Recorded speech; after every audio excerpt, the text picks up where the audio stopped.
All right, y'all. Welcome back to the Anthony Sain Show. Final segment of the show. We call this Inside the Sain Brain. Brought to you by good friends at Create A Cig. Kenny, I got a Create A Cig story waiting to start off this segment, man. Put it up, man. Pull up the Saint Asylum packs, man. Let's get to it. Pull them up. Let's get to them. Pull them up. Pull them up. Saint Asylum packs, man. Man, let me. Parrish, what Saint Asylum pack have you tried yet? Have you tried any of these? No. None at Still all. waiting. Parrish still waiting, man. Still waiting for He's waiting for the 50% off deal. That's what he's right, waiting. Exactly. All right. Now I'm gonna point your eyes to the screen. If you're looking at the Delta 8 pack, right? It's got a pre-roll that comes with it, man. The torch, the 2.5G pre-roll, right? Tried that yesterday. I've of course been hitting the vape all the time. We talked about the gummies last week, Kenny. I hit that torch pre-roll the other day. It's THCA. I think THCA is usually a pretty uppity weed. It's a sativa blend, if I'm not mistaken. But I hit that joint yesterday, right? And I'm used to pre-rolls, but normally when I get a pre-roll, it's just the weed and the paper, right? This joint has some type of like resin something on the outside that was making it burn really slow, right? And that mug was hitting, bro. I really enjoyed the experience that I had hitting that joint that I got from Create A Cig, good friends, Create A Cig. 4 area locations, like I talked about. I go to the one on Madison, check them out. Kenny, you go to the one out in is it Collierville, Cordova? Which is the one that you go to, Ken? I don't even know if Kenny's still with us right now. He froze, bro. Yeah. We're gonna keep it rolling. But yeah, we're gonna get I said, my boy, I said, he must be hitting some product right now as we speak. But yeah, like I said, there he is. 4 area locations. Create A Cig. Kenny, you with us, bro? Hey, what did you? I'm with you, man. We thought you was on one of them Eddie Monsters over there, man. I know what you was on, bro. I hit one of them pre rolls and everything glitched for a second. Hey, that pre-roll dead serious. I really enjoyed my experience with it. I went uncomfortably high.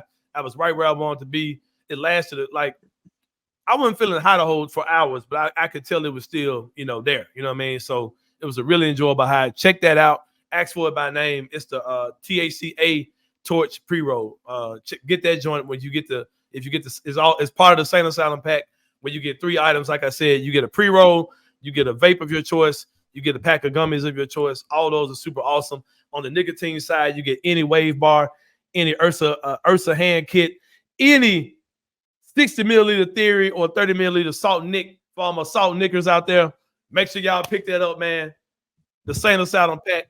You got the nicotine pack. You got the Delta 8 pack. Y'all make sure y'all grab one today, man. But it's been a story going on. Kenny Stubblefield has made me have to get high as a kite just to process all that's going on. I'm absolutely torn on this. All three of us are men. All 3 of us have worked with young people. Parrish Sharkey, have you worked with young ladies in your time? Yeah. Okay, yeah. So all of us can speak on those type of things, right? Yeah. We're going to talk about something that might be a little sensitive subject with some of y'all, but I'm just going to tell it how I feel it. And if it offends you, I don't know what to tell you.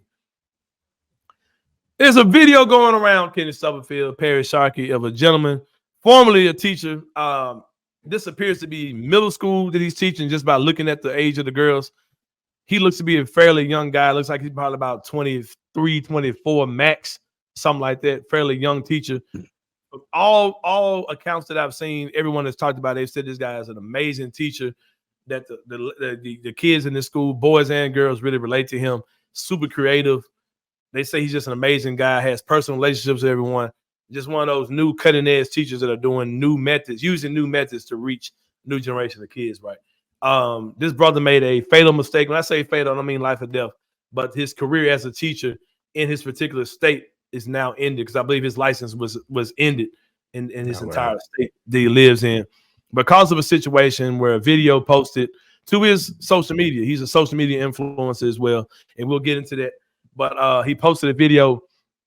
He wears his hair braided. I wear my hair braided as well, and he wears his hair braided. And he had the girls, several girls from all of his classes, taking his braids down, and what he said was his last 10 minutes of the day.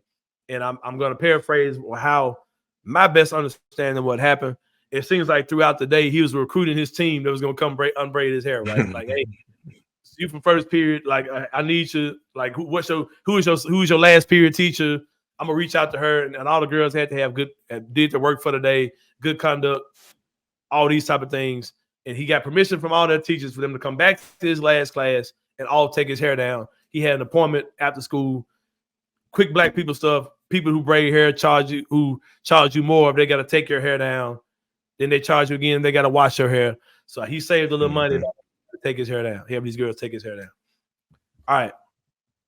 Here's the thing. I'm going to say this joke just to kind of break the ice.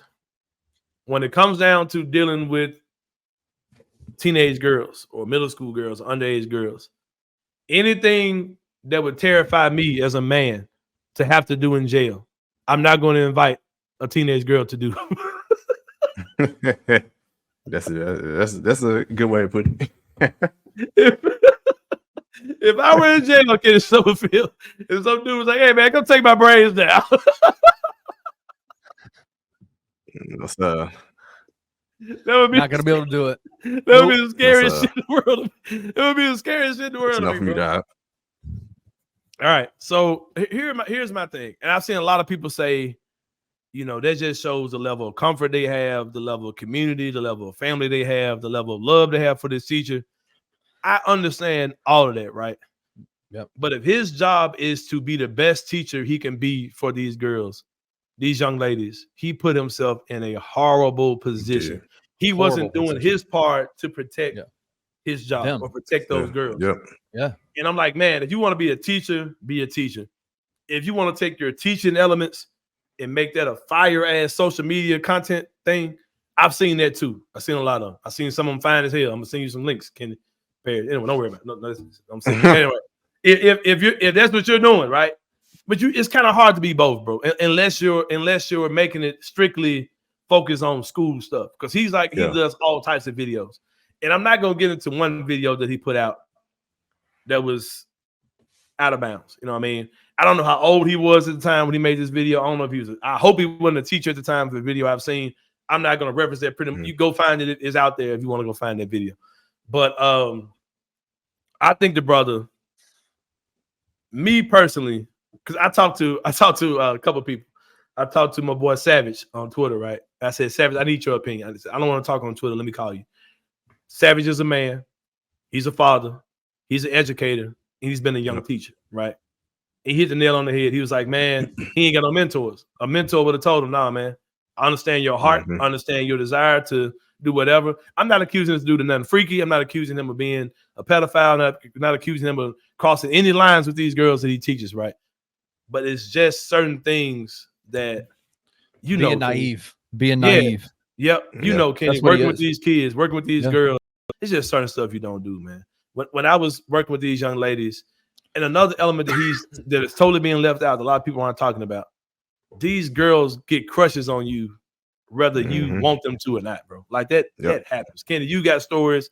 I got stories. I've had girls I've had to remove from my program, not because of coming on to me, but girls who were like, because there was a girl, Kenny, who there was a rumor going around that she had some improper stuff going on with somebody else at our center. I don't even know what I'm talking about. There was a girl, it was rumors that she had some improper stuff going on with somebody. She was asking a girl that was part of my program, hey, are you and Mr. Sain like me and so-and-so? Like that was happening. So I had to go to that girl and be like, hey, I said, nah. Holler at you. Because I ain't know nothing like that from go around about me because I don't play it. And people got to understand, even back then, Kenny, 10 whatever years ago that was when we were working with kids, we had to take kids home in vehicles, right? I guarantee you never dropped a girl off as the last person in your vehicle. Not one time. And you have to do things to protect yourself and to protect those young ladies, man. You know what I mean? Yeah. And I can say with pretty clear confidence, I don't think I ever dropped a female off in my entire time there. You talking about like period or just by herself? Like at all? Because you know your group is mostly boys though. And we also had female coaches. Exactly. See, y'all program was totally different. It's right. So y'all had more resources than us, bro. We had y'all shit was different. Y'all shit was different, bro. Big Bang, take a look, bang. so we had female coaches, and there was a very clear. They can get sketchy too, but that's a whole other episode. Well, no, yeah. No, but I think no, that's Briarcrest. Oh, my bad. There's actually another organization, but we ain't gonna say the name. All right, go ahead, right? Go ahead, man. Come on, let's keep going. Let's keep moving. Stay focused. Stay focused over the focus. Let me delete that. Yeah, we traumatized over here, man. Eyes blinking. Come on. That was a little somebody. Go ahead. But no, I think there are as a young man, or even as a, like me and you, we weren't young then. We were, in our 30s. You were pretty young, bro. But we were 29, 30. Yeah. Uh-huh. Yeah, we were in our 30s when we were doing that. But I think there's a level of, you've got to create. There's this idea that you have to almost become like all things to these kids. Yep. Right. Like you have to fill every single role for these kids, be their friend, be their mentor, be their parental figure in a lot of ways, be their coach, be their whatever it may be their spiritual leader. And it's like, at the same time, it's like, I'm a firm believer in staying in your lane, right? Like stay in your lane, develop solid boundaries within that lane, and deal with the people in your life within that lane, whether it's an adult or whether it's a child, especially if it's a child, right? Like if it's a young minor, like you absolutely, especially if it's a female and you're a male, you absolutely have to create these boundaries around like, hey, I'm coach. I'm not anything else. Like you are touching a part of me when you mess with, when you're touching my hair, like that. That is a boundary that can't be crossed. And to me, exactly what Savage said, that dude didn't have any mentors, man, because if he had had an old disciple, he needed a Paul in his life is what he needed, Anthony. But he didn't have a mentor in his life to say, just on some real stuff, you can't do that. Like that's a boundary that can't be crossed. Right. And I feel for the guy, because more than likely,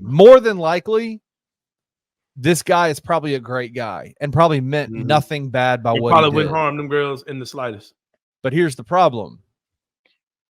2 out of 10 of those guys might not be really good guys. And what happens if you don't set that ground rule? Sick situation, man. And I reached out to a bunch. Yep. I reached out to Gay's mom, who's a teacher as well, right?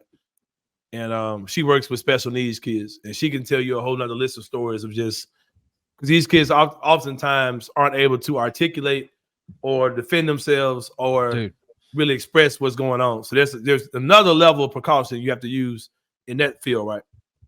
So I called her and was like, hey, what do you think about what's going on? She said, I don't know what you're talking about. I said, it's a teacher, yada, yada, doing his hair. You know, the first question she asked me was, how old is he? Yeah. I said, he's probably like maybe 22, 23, 24, maybe. Oh, he's too young. He's too young for that. Now he's too old for that. Oh, he's too young for that. Yeah. Because those girls think he's obtainable at this point. Exactly. And I remember, man, when I was working for this church, I wasn't even working with kids at the time. I had a totally different job at this church, right? And this is a very necessary lesson I heard from a man. Something didn't even apply to me because I wasn't working with kids at this time, right? He said, be careful when you're working with young people and even when you're working with parents, because a lot of times our people are so over-centralized and traumatized and abused that they mistake love and sex. And a lot of these young girls have never experienced love before.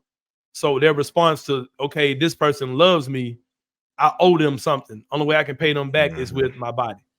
And a lot of these girls, Kenny, you saw it, I saw it. You don't feel any way towards them. You ain't got no kind of sick thoughts about them, but they idolize you. They put you in an improper place. They have crushes on you.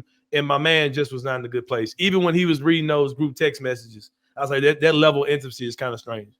It's kind of off to me. He was in group text message threads with these kids.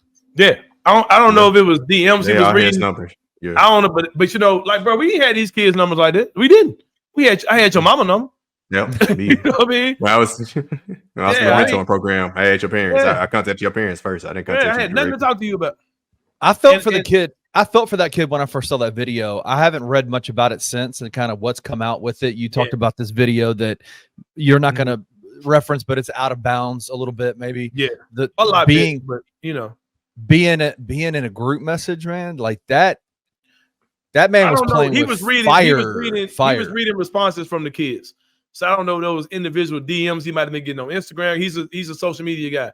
So I don't know if that was DMs he was getting, or if that was a group chat he was reading, or a individual text message. I don't know.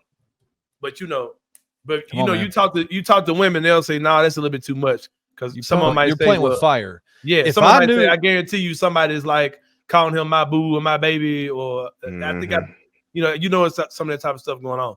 And back to the braiding hair thing as we wrap this up, man. I know women who do hair, who braid hair, who will say, who might braid hair at their house, right?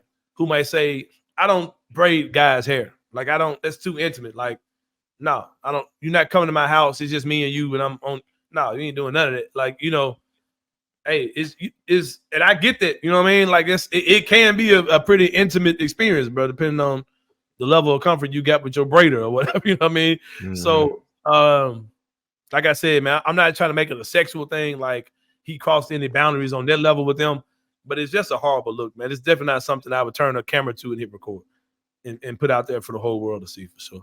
But like I said, man, it's just one of those things, man. It's one of those things where you wish you had a good pre-roll from Create A Cig. He probably should have lit one up before he went to school that day. Or before you just put it on social media. Or before you press record on your phone, man. Right. Yeah.